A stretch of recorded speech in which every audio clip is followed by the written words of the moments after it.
It's the Scott and Steve Show on Lakeland's Lake Effect Radio. Scott and Steve. Hey, good morning, everyone. We are back to another award-winning, famous Scott and Steve Show presentation here. It's Wednesday, 9 o'clock, so it's time to get rocking. How we doing, young man? You can come on in if you want. Okay. He always stops past to see what's going on. All right, very good.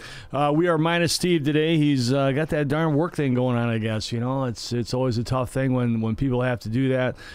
We try to avoid that as much as we can, but hey, he's there, so we wish him well, and it's all good. Go from there. That's it. But we have Jeremiah with us today. So Jeremiah, how you doing today? You know, normal thing, living a dream. Living a dream, and as they always say, nightmares are dreams too. So hopefully it's a positive dream for you.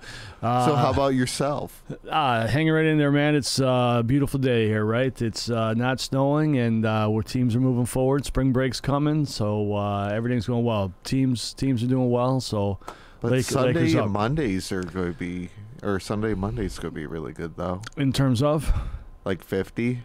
Oh, in terms of weather. Okay. Yeah, that you know what? I'll be honest with you, I haven't got that far ahead. I only seen it this morning. Oh, all right. Got a lot going on this weekend from a family perspective. So we'll see what happens here. I got to head to Dayton Friday evening for a soccer game for my youngest daughter before I head to Elmira, New York, Saturday afternoon for a Final Four game for my daughter. Her team was successful last weekend. The Mustangs won. They beat Newman University and are going on to the Final Four. So Mustangs women's hockey, on behalf of the Scott and Steve Show, good luck this weekend, and get her done, man. Good luck. So, Allie, take it out of you. Go get them. So that's my plug for that for my daughter's team this year. So good luck. But, I feel it. That's a good thing. So Lakers action, though, is doing well. Both teams finished with at least a share of the conference championship. The women were co-champs of the OCCAC, and the men were outright champions. So congratulations to both teams. That is the first time, I believe it's the first time in school history that both teams have won in the same year. So same season. So you know what a great thing. Laker Athletics has had a really nice year this year. As you know, men's and women's soccer both went to the district finals. Yeah. So these two teams win the conference championships. Hopefully they do well. There has been a facility snafu as the Final Four was supposed to be at Ohio Christian University, and it has been moved to Ohio University Lancaster campus. So on Friday, our women actually will be the number 2 seed, as we lost a coin flip against Edison. Since we tied with them, they did a coin flip to see who the 1 and 2 seed will be. So we are the number 2 seed, and we will play Sinclair Community College on Friday at 3 o'clock at OU Lancaster. And then the men will play at 5 o'clock against Brighton Stratton. So both teams are hopefully in good position to do well. And, you get the championship game, anything can happen. So hopefully they both get it done. Saturday's championship game stays at Ohio University Lancaster, and the women's game will start at noon with the men's beginning at 3 p.m. So Lakers teams, men's, women's basketball, we wish you luck. Get it done this weekend, and let's get to nationals. They're close, so hopefully they qualify for nationals. Right there on that door. Yeah, they're right there. So that's that's really great. Baseball, our baseball team, they're getting ready to kick off. They leave Saturday to head down south. They'll be going down to North Carolina and playing Surrey Community College on Saturday, kicking off. And softball will start later on in the semester. They're going to, towards the end of the week, they're going to do some local games, and then they're going to head down to Florida. So both teams getting ready to kick off action, and we're hopeful that the weather will cooperate with us as we move forward this spring. So good luck to both of those teams as they start their seasons. A lot of fun. The girls and the guys, they put a lot of time and effort in, both in their athletics as well as their studies, and we're pleased that they're representing us. So we're happy they're moving forward. We could always get Steve to arrest Jack Frost. That would be a good thing. Yeah, at this point, Jack Frost, he Yeah. Steve, take care of that. Will you get rid of Jack Frost and let's get our team. Well, we also have to get rid of Jack Rain. Rain is true. April's rain for whatever shower. April showers will bring May flowers, but we need the April showers not to happen. So we'll see. Or take it into March. Beginning half of March. Yeah, that happens as well. Right. So take it we'll now. See. For then. Right. We had a lot of rain yesterday, so that obviously is having an impact on our field preparations. But like I said, hopefully it'll start to dry out here a little bit and temperatures go up a little, and we'll go from there. So, good luck to both teams, and we wish them well this season. So that's pretty much it that's going on for Laker Athletics at this time. We announced the Hall of Fame alumni dinner on the last show on April 23rd. So congratulations again to all those individuals. That's Pat Day, a wrestler, Gerald Perrick, former soccer coach, and our 83-84 women's basketball teams. All three will be inducted in the Hall of Fame on April 23rd down in the auxiliary gym. So we wish them well, and congratulations to them as also. So that's a really nice event, nice activity, and a nice prestigious award for them. So what's going on in your end of the world? Anything exciting here? You got what do you got coming up now? It's getting right to it in terms of midterms and for some classes finals, depending on if it's an 8-week class or not. But this is a big week for everybody. Got that one done. You got a final? Got it done? 8-week thing. Yeah. All right. A in a class? Yeah. Excellent. That's what we expect. Like a 96 something. All right. Very good. So all our students out there, make sure that you're prepping. It's wine right down. I mean, most of you have today and tomorrow. There's not too many Friday classes, but I'm sure there's a few. Knock them out and go from there. We want to wish everyone good luck. Don't stress. Just take your time, prepare, eat right, get a little exercise if you're feeling stressed. And, get some sleep. You do those three things, and hopefully you'll be off to a great start. Go to the review sessions, but hit it. Prepare for your finals. Prepare for your midterms. That's the key, and we wish everyone luck in their exam week this week. So good luck to the Lakeland students there. So, Jeremiah, you're carrying it now. You have the one class that just finished, right? You have another class as well, right? Yeah, that test was last week. And how'd you do? If you don't mind me asking. 89. All right, so we're on that cusp, A-B cusp right there. Okay. On that one. They bell curve it? They bell curve you up? No, I doubt that. No, okay, all right. Especially like the one thing is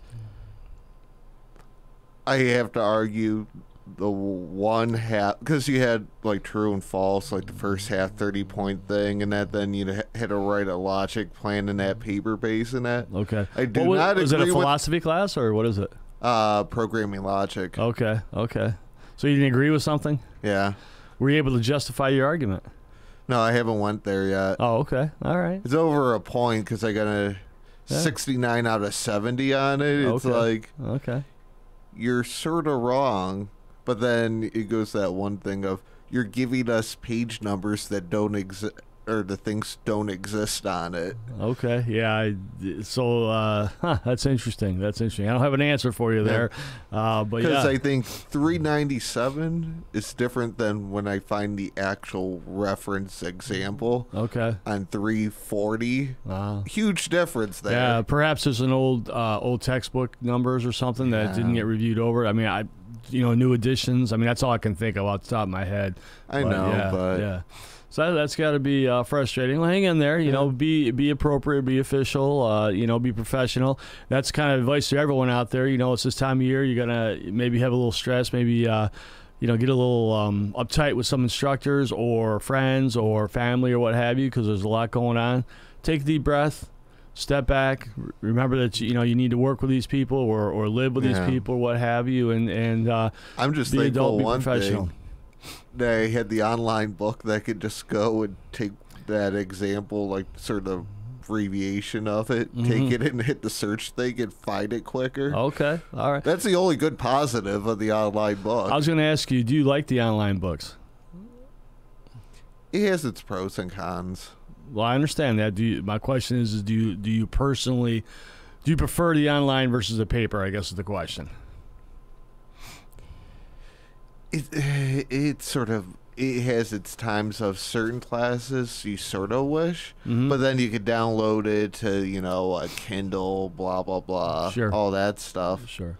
That you could read it whenever and that. Right. I'm getting more and more people that I Then- hear that prefer the paper book. I think I hear a lot of people get tired of reading stuff on a computer, or reading on a Kindle, reading on iPad, phone, whatever. It's very difficult and frustrating. And then have the ability to write on and make notes in or what have you. I hear more and more people wishing that they had a paper book. Yeah. That may be it may not be correlated with the sales, because let's be honest, the online books are cheaper, so I mean there is that cost factor, but I do hear more and more students saying they wish they had the ability from a cost perspective to have actual in-hand paper books. So FYI, Grant Feldman, if you're listening, if there's anything you do with that would be awesome. So, I know he works really hard to try to provide a low-cost, quality opportunity for students. But then, some in that, you have the option, especially if you hit the online labs, like the one that just finished, and that you can contact a company. It's like $8 extra in that you can get that. Yep.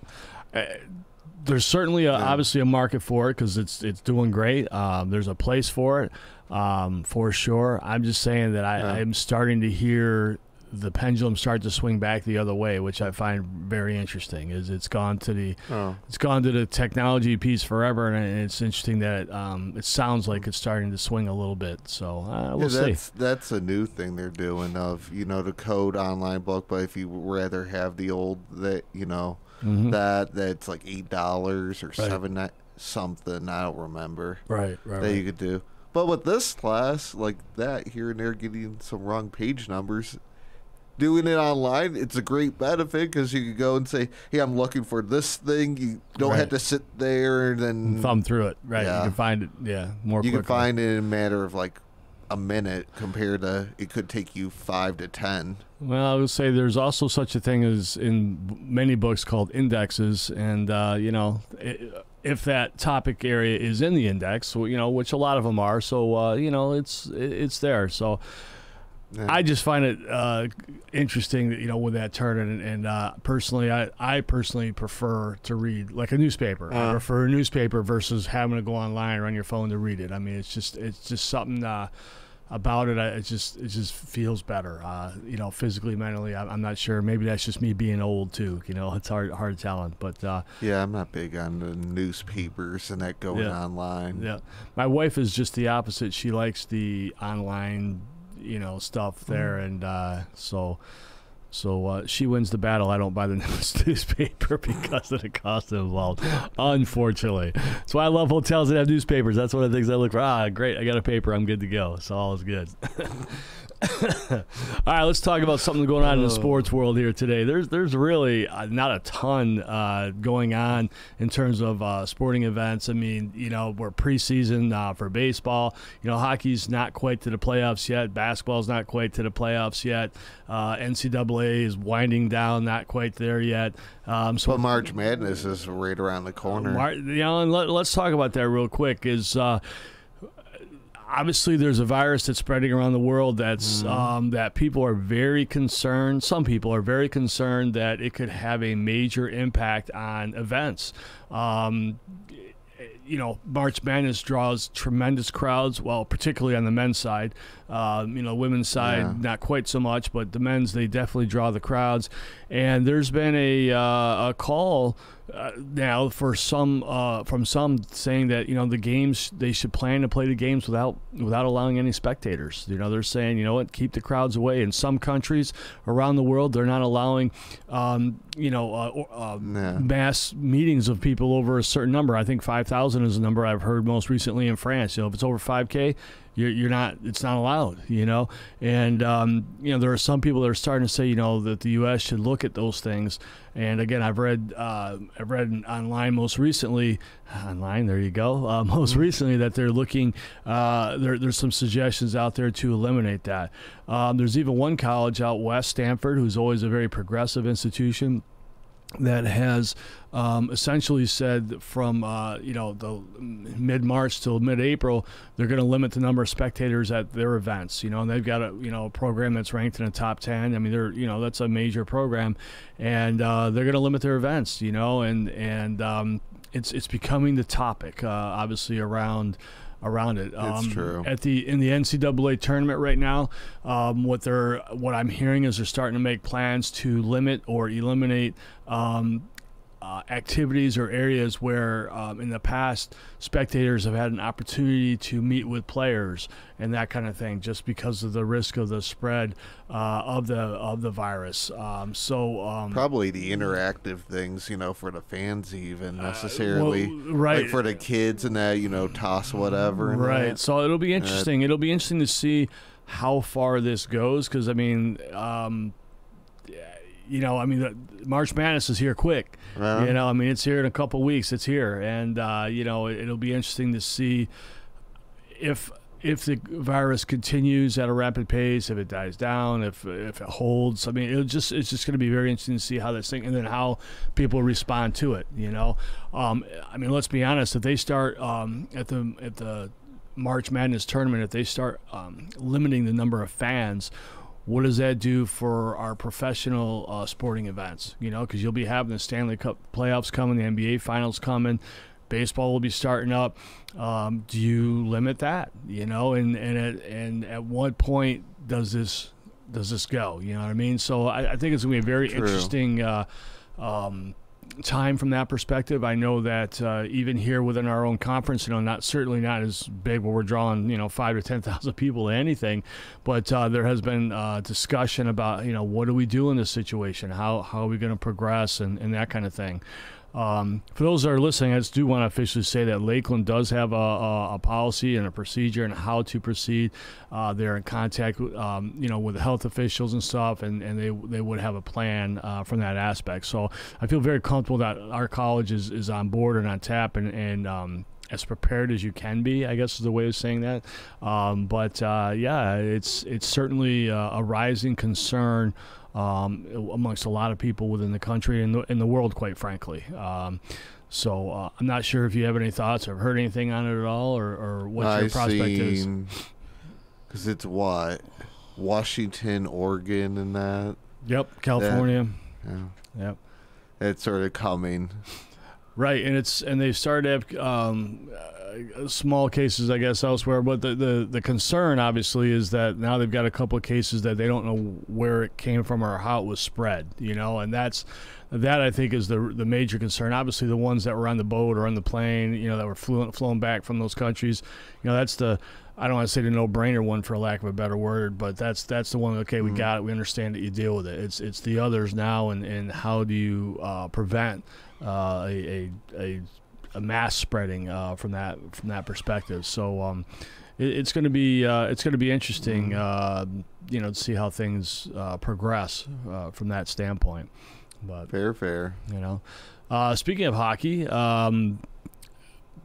winding down their season, Tampa Bay, if those of you who are following hockey at all, Tampa Bay has really rebounded. They got off to a god-awful start last year. As some of you may recall, the Columbus Blue Jackets clipped them last year in the playoffs, and they got off to a start this year and just weren't there. But they have become they've turned it around. They've become the Tampa Bay Lightning again, and as a result, they're top of the God, I forgot the name of the division now. It's not the Metropolitan. They changed all the names. Yeah, but anyway, that Eastern Conference, they're right ahead of the Bruins and stuff right now. So they may be the top two teams in the league, but Tampa Bay's turned around, and it's been a lot of fun. I'm starting to get back into watching hockey a little bit as the season comes down. Regular season is so long, not just hockey, baseball, football, soccer, you name it. It's true. The regular season just is so long. It's like, all right, let's get to the playoffs. Let's go from there.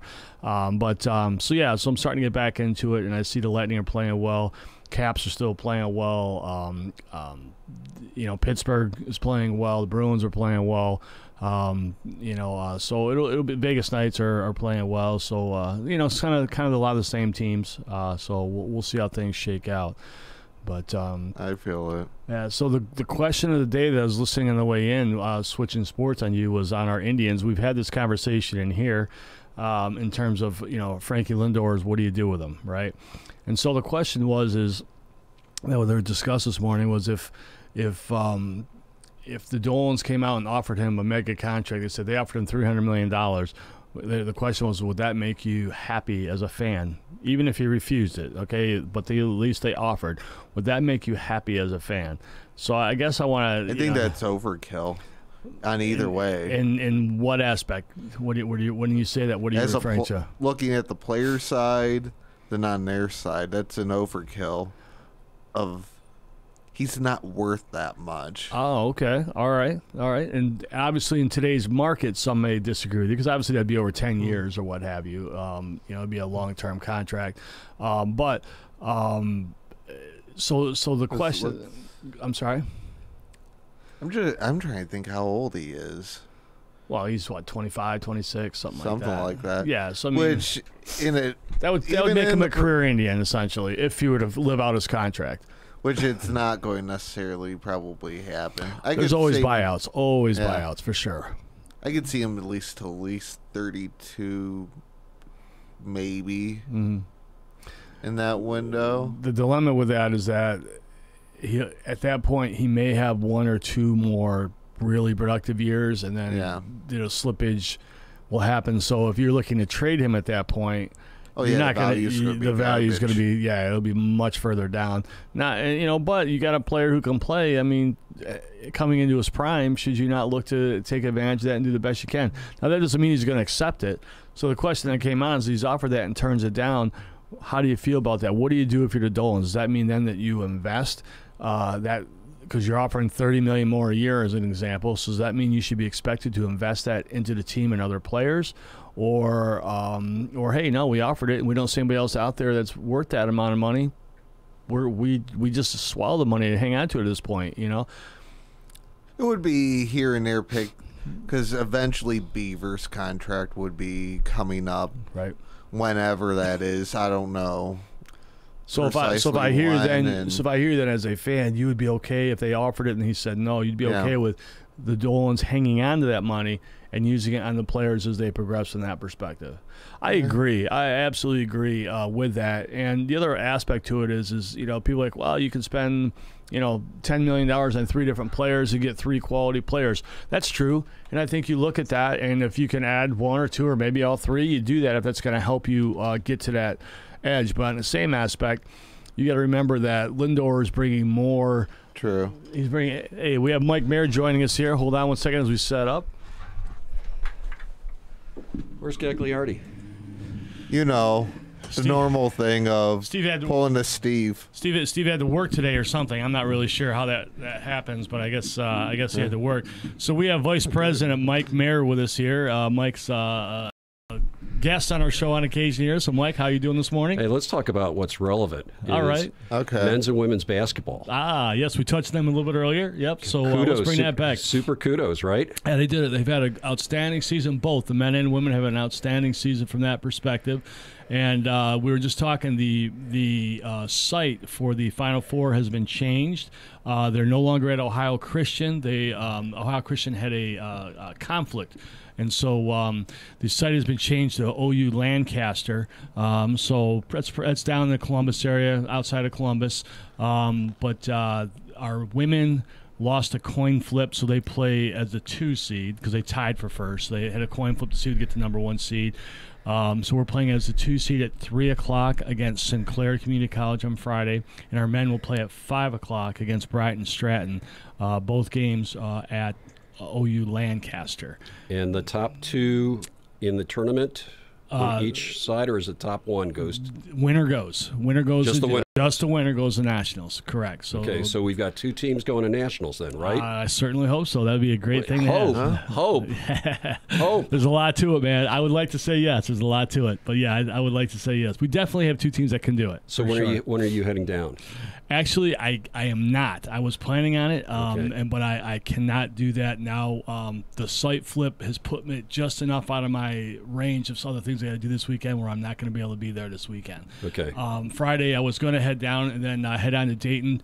My daughter plays in Dayton Friday night, but it puts it far enough out of my range, which just won't work from a time perspective. Sure. And then my other daughter is in the Final Four for college hockey in Elmira on Saturday. So I'm going to support my daughter this weekend, the Stevenson Mustangs, and they're trying to go to the NCAA tournament themselves. So can't blame you. Yeah, Final Four, and she's a senior, so it's can't this is blame it. you. This is it. Yeah, so I'm hopeful that they can do that. So I'm going to miss our teams, but some good things. the end of by the day's end Saturday, we know.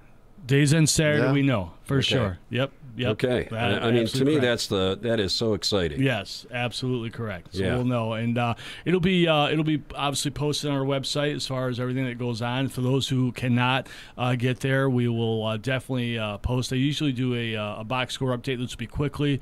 I'll even though I won't be there, I'll still do a write up afterwards that Saturday night to have a brief write up to get on the site, and but it'll be out there. So yeah, Yeah, that's people why will I know. was paying attention Saturday. Yeah.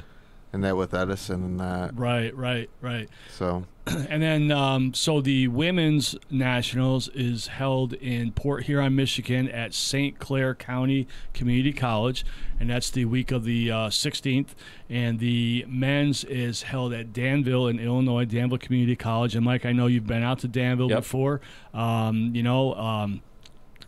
Great experience. I'm assuming. How can you tell us your impressions of nationals and how that was for you? And Well, first of all, the whole community of Danville is behind this. absolutely correct. So probably half the stands are filled with Danville folks, and they really take a lot of pride in it. They're great hosts and extremely knowledgeable. These folks are just extremely knowledgeable about all the players. Yes. I mean, they're really fanatics. So, yeah, I had a great experience. And relative to our veterans, I didn't realize it until I was down there, but there is a national cemetery there, and so I visited it. Yeah. Between games, it's very humbling. All right. So, I did not know that. That's good information. Yeah, it's just a short hop away from the community college. So Scott, big picture wise, we are successful with men's and women's basketball. Right. Sounds like we're going to have a couple of these wonderful young women and men get scholarships to other places. They're in that process right now. And that's good. For sure. Oh, absolutely. That's what's important. That's what moving these students along, giving them the opportunity to move along is absolutely one of the things that we are about. And, it's been great. And, Mike, I mean, honestly, it's been we were just talking earlier, it's been a pretty solid year. I mean, both our men's and women's soccer teams both made it to the district finals, so just away from nationals also. And now with both basketball teams hopefully in the same boat, hopefully both will make it on. But yeah, I mean, it's good. Proud of both teams. They represent themselves well. Especially the women's program in that second year in making it that far. Oh, for soccer, women's soccer, yeah. You never hear that's one out of so many that have that happen. Steve Civic is our women's coach. He's done an outstanding job bringing in some really quality kids and stuff. And the girls worked hard. I mean, they really did. They work in the off season. And as all student athletes do, but they work in the off season really hard, and they're doing the job in the classroom. So you know what? Good luck, congratulations, and good luck to our teams this week. Didn't mean to cut you off on that. No. But you know what? So you know how much I tease him at times, right? Yeah. I mean, you can't help yourself not. It's almost like Steve. You can't. Almost like Steve. But on a serious note, because of Scott's leadership, here's another example of athletes that are true students, and they're succeeding in the classroom. And guess what? We're giving them an opportunity for other greatness. So kudos to you. Well, thanks, Mike, for saying that. But it's as you know, it's team effort. And it's a team effort, but you need a leader. So okay, all right. Okay. So what were you guys talking about when I interrupted you, Brady? No, with the Indians. Were you talking about him and Brady? Tom Brady. Where's Tom Brady going next year? Where do you want him to go? Because you're a Patriot fan. He's probably going back to New England. I think. How do you know that? I don't. I'm just giving you my thought process. How would you know that? I don't. I'm just telling you that's what I think will happen. Well, we'll find out. You think Belichick wants him back? I think if he had the ability to bring in somebody else at a high level, he would take that chance. I think he would like to see if he can win without Brady. But I don't see another quarterback out there that's in that realm right now that's available. And so the rumors of Andy Dalton going to Andy Dalton's not in that realm. Well, okay. Okay. You know, you must be thinking of the Tom Brady of like 4 years ago that still had an arm. You know what? Tom Brady had a pretty good season even last year. He ran for his life a lot. That's my point. Well, that's the other point. You know, so in all seriousness, Yeah. Okay. So the rumors, the legit rumors, I think, Oakland Raiders, Las Vegas, Las Vegas Raiders. I'm sorry, yes. You know, Yes. this is another reason why I rip on 2020. you. So the Las Vegas Raiders, Yep. and potentially the other one I keep hearing is Tennessee. I've heard that as well. In fact, when that first they- happened, I think I chose Tennessee as be a great landing spot for him. Because they got a great running game. Yep. They do have a couple of skilled players. Well, they Yep. got to, you know, it'll be interesting to see if they keep their running back. I'm sure they're going to. Right. Yeah. You sort of forced to necessarily in a way. Yeah. I do think that if they were an actual option for him, I do think that'd be a place that he should consider, because I do Yeah. think that they're on the edge, they're on the cusp. I mean, let's be honest, he's got 2, maybe 3 years left. I mean, reality. I mean, something he should be done now. But I mean, I'm just saying, you know, if he wants to be there, we'll say 1 to 3 years. That would be the place that'd give him the best opportunity. I think Las Vegas is not ready to compete at that high level yet, and I think They're at least 2, 3. right. And I don't see him picking a place, though the money would probably be unbelievable. I don't see him picking a place where he is not going to be able to be successful immediately. And so he also has 2 head coaches at both of those locations that, for different reasons, are endeared to him. Right. Gruden loves outstanding veteran quarterbacks, Right. and so it's like both of them are Yodas to each other. Sure. You know, Sure. and you know the connection between him and what's his face, the head coach over at Vrabel. Right. Yeah. Yeah. You know, Yeah. that's a Patriot connection. So, Correct. So anyhow, so you guys were talking about Lindor. Right. But in a way, with Tannehill sort of there, I don't think they'll let him go, though. Tannehill'll be a great backup. In a way. But with how he came in, lit the fire underneath the team I'm just with Mariota. Yeah. Oh, I agree. I'm just giving you I don't my know. opinion.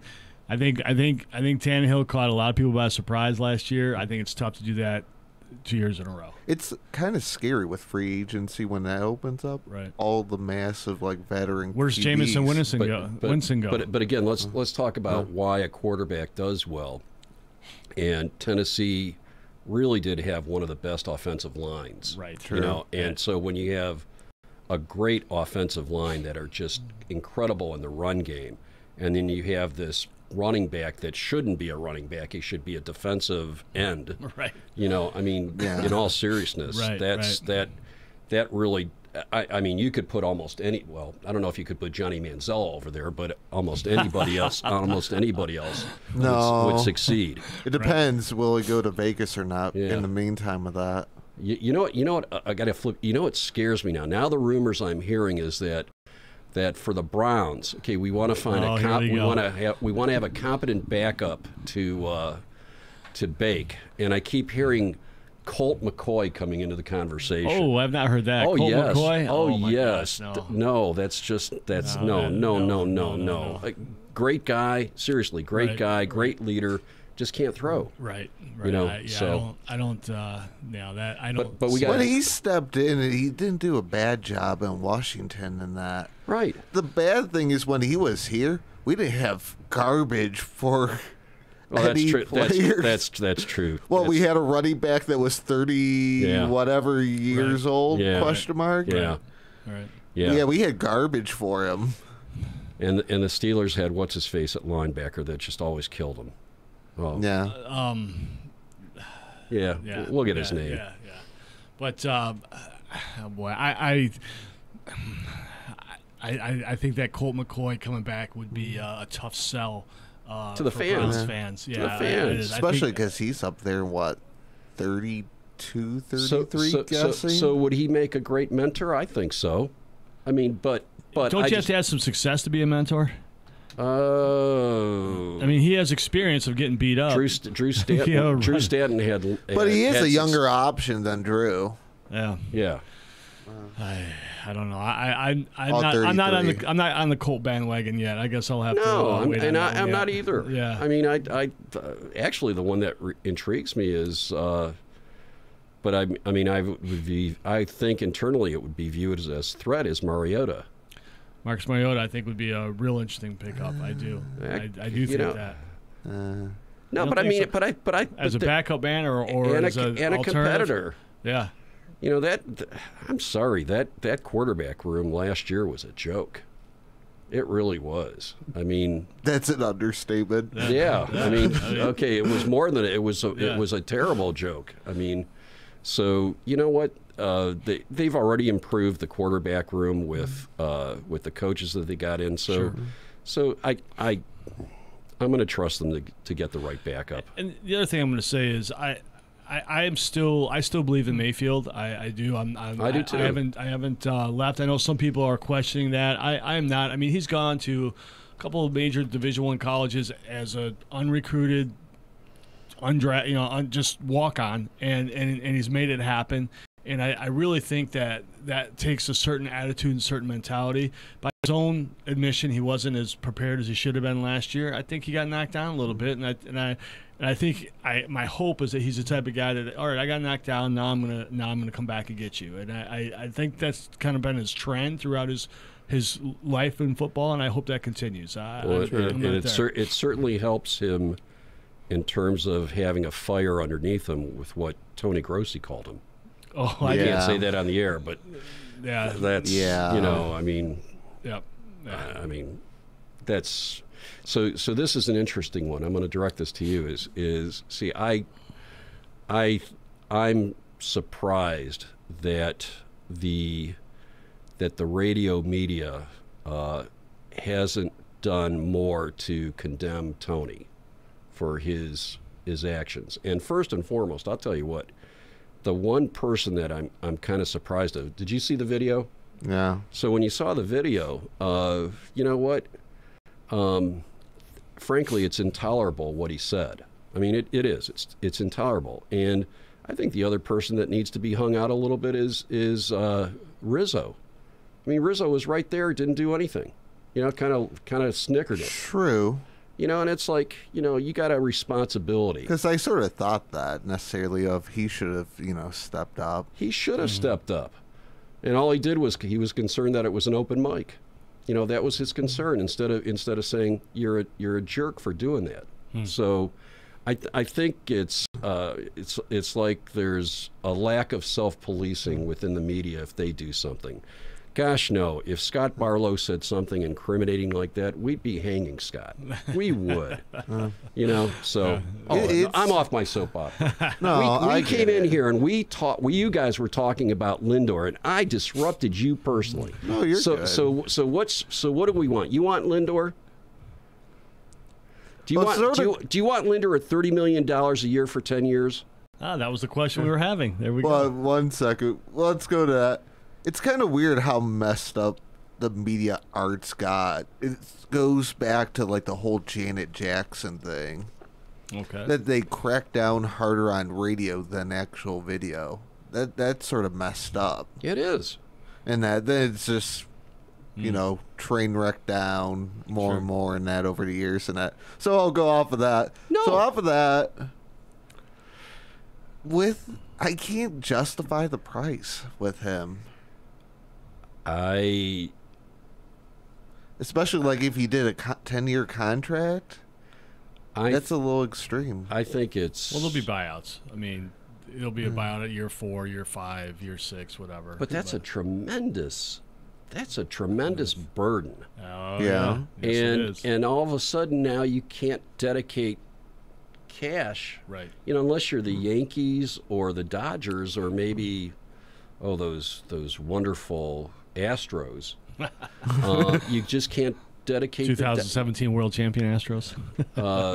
That's enough. You know, you guys ought to talk about that because, as far as I'm concerned, the commissioner ought to just pull that away from them. Right. We have Didn't talked about they in the past, do that to the White Sox in 1920?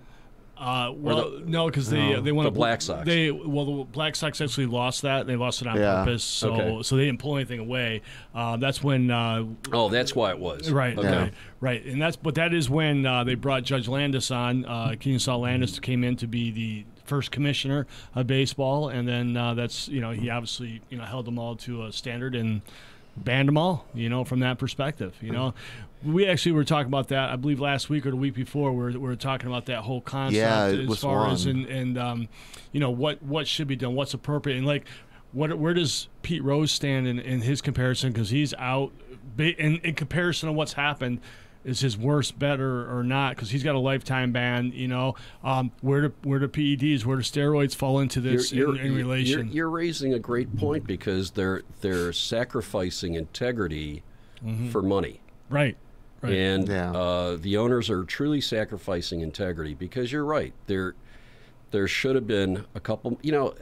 All it takes is a couple of lifetime bans, and all of a sudden it self-corrects. That's true. And I'll tell you what, I wish they would strip the title from those folks, demand their rings back, and frankly maybe ban the top 2 or 3 folks. See, it'll self-correct. And interestingly, like the thing we got into, I believe there is, so not only did they get the title, but they also got incentives for winning. Yeah. Right? A ton of money for winning. And let's be honest. Well, commercial spots, name it. And many of them are signing or have signed new contracts as a result of their performance during those years. I'll say years because 18 is also been in question with that. So, there's a lot out there versus some players or who have done it the right way, we'll say, or what have you, and they're not getting that benefit. I will try very hard to go to a game when they're here in Cleveland, and I'll probably be kicked out because I will have a big banner. Seriously. Yeah. I know that they're kicking people out with the banners, right. But I would. Oh, probably not in Cleveland. If you went down No, seriously, if anybody deserves to really rip on them in terms of signage and banners, it's the Indians. Yeah, it really is. It's going to be very interesting. Because we're talking about will they be as good this year is the conversation, and the argument I made is that they have never been in a situation where they've been essentially hated in every city that they're going to travel to. They'll be okay at home, but even some at home are questioning for sure. But but you go on the road, they're going to get booed mercilessly, and that I think will have an impact on their play. I think overall, well, people are going to play with them with noisemakers and all that other stuff. Oh, for sure. And there's going to be beating, because we talked about. So the commissioner of baseball came out and said, "Hey, we're gonna monitor. Because some of the pitchers said, well, we may hit them essentially. Yeah. And the commissioner's like, well, we're going to be monitoring that. You can't intentionally do that. Well, by coming out as the commissioner, the argument I made is by coming out as commissioner and stating that, you've already helped the Astros. Yes. Because I know now that you can't pitch inside to me without a warning or a quick ejection. I'm looking away all day. And you know what? You just helped me become a better hitter by taking that. So I felt the commissioner actually should have kept his mouth closed at that point and just let that, we'll handle it as it has. Say it after the fact. Yeah, we'll deal with every situation like we always do. If we felt it was intentional, we'll deal with it. If we don't, then we won't. Then at the end of the season, actually come out and say something. That's smart. Well, I don't think you say anything. I think true. you just say we're monitoring as we have done always, and if we felt it was inappropriate, we deal with it. And if we don't, we don't. But that's just my opinion on it. So. I like that. That's a point I did not think, though, off of you. About banning top 2. That wouldn't be a bad idea. You know what? We've developed a little bit of laxness, and at least give credit to the NFL for baseball does suspend players. They do. Yeah. Mm-hmm. But you know what? Go ahead and throw back the lifetime ban for a couple of these yahoos. I don't know. I think it sends a strong message. How do you pick them is the key. I think if you're going to do it, I think you got to get them all. Well, you know what? I think all that you can prove. Let me say that. Well, it's like any other. You're right. It's like any other investigation. Right. The facts have to. If you could determine from a facts basis that maybe these these top 5 or top 3 were the true instigators, Right. and that frankly they started the whole vicious circle. Yeah. Either that or you remove the title from them. Right. Well, as you know, the reason they didn't go after the players was because they wanted the players to speak, and so that was the deal that they cut with them, ahead of time. The people who actually took the fall are Alex Cora and Carlos Beltran. 2 guys who already moved on from there and were managers elsewhere. Yep. And those are, and of course, under GM. I don't want to neglect him either, but. They took that fall, but for their manager to say, I could have done more. I saw it was where there's responsibility there. You talked about leadership before and stuff.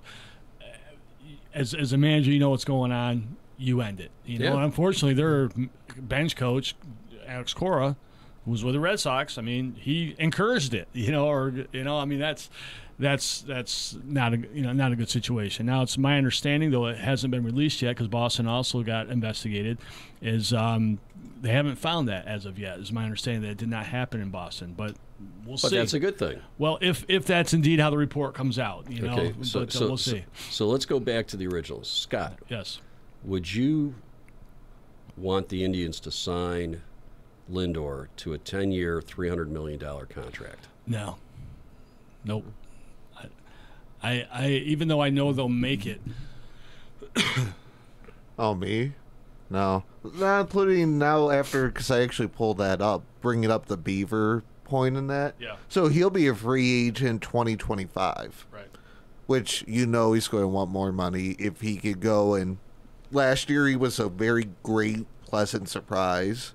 If he could, stay at that level and progress, he's going to want more money. Because he's getting paid peanuts right now. Yes. See, good for you. You're doing your research immediately, and I like that. Yeah. Yep. Kudos to you. Except, is the site right? Well, but we hope within a ballpark. But it's the same concept. it. It's the same concept. You're looking at long-term growth versus a short-term gain. And I don't believe in investing significant money like that in any one individual. Personally, it's a team game. The best player in the league, right? Mike Trout, supposedly, right? When was the last time he was in the playoffs? Right. Right. Yeah. So that's the perfect example. Bryce Harper was getting all the press nationally, and guess what? He hasn't been there either.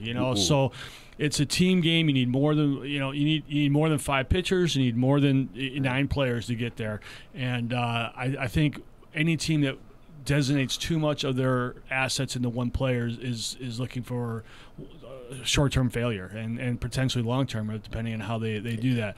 You have your outliers, and the Yankees that just keep giving it. You know what I mean? But we also have, we have a wild card called a great skipper. Yep. I'm a Sure. huge Frank Luna fan. Probably one of the best skippers. Yep. In Major League Baseball. I would agree. And so that he sets the tone. Yep. I would agree. So, yeah. So hey, let's have an exciting year with what happens with Lindor. Now they're catching a lot of heat, the Indians. Well, there's a lot out there because they haven't sold out opening day yet.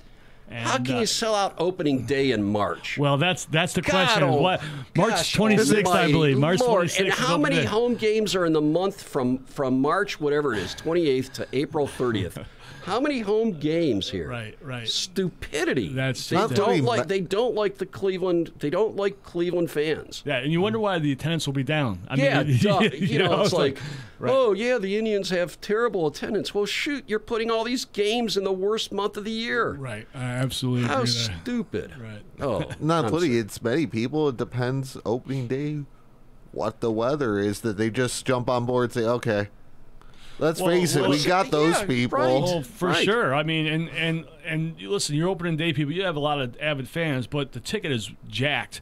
Yeah. So, I mean, it's Joe average fans maybe not going to opening day. You're looking for the people who have a little bit more that, and if it's going to be 30 degrees and cloudy and windy, I don't know a lot of people that want to pay a lot of extra money when I can sit at home and watch the game. It's what you said. You know what? You're gonna have the season ticket holders there, and frankly, it's going to be, gosh, what's the weather forecast tomorrow, Exactly right. which is the opening day, and if it's going to be anything above 50 degrees, and if it's 50 degrees and sun, It'll sell Oh yeah, out. you'll It'll get sell out. people. Yeah. But if it's going to be overcast and 50 degrees or windy and 50 degrees, I'm not sure you're going to get that I same absolutely amount. agree. And Absolutely heaven agree. forbid if it's in the 40s. Oh, Yeah. Yeah. You know. Yeah. So I think that there's just a disrespect. There's a disrespect to this whole process, and gosh, you know, they could have manipulated it so that we could have had our home opener, you know, a couple weeks, you know, even a week later makes a Right. big difference. Right. It's true. Just getting through from a mindset standpoint, getting to a March home opener just doesn't make sense. Right. You know? So doesn't. the argument that I've made out here to show is that the entire season should be shortened. Okay. And in saying that, and I know that money drives it all, so I'm not even suggesting that we take away the number of games. Though I do think double play headers. double headers. Double You got headers, it. that used to be they used to be there all the time. That's right. You play one doubleheader a week. You could take 2 weeks off of your season. That gets rid of all this March, beginning April crap. Or heaven forbid we don't play into November. You know what I mean? Let's finish in October. You know, and stuff. I mean, growing it's up as a kid, you had double headers all the time. exactly right. Exactly. And you're right. right. You could shave it off. You could start. I mean, I think it's for the benefit of baseball to start a week later, and conclude a week earlier, and everybody's going to be happy. And there's something to be said about a doubleheader. Absolutely. You could you do it where it's an afternoon and early evening game, and there's going to be some folks that might do both games, but For then sure. but then I think it's good. I do too. Absolutely. I wish they would do that. Yeah. Yeah. Compared to now, they just do it. This game got rained out whenever, and then they're in town again. Well, we're going to do Right. That's the only time you see double headers anymore. Sure. Well, that again is part of your scheduling issues. I mean, with this unbalanced schedule, you go to, the one division, you go to them once. You play them 3 times. Yes.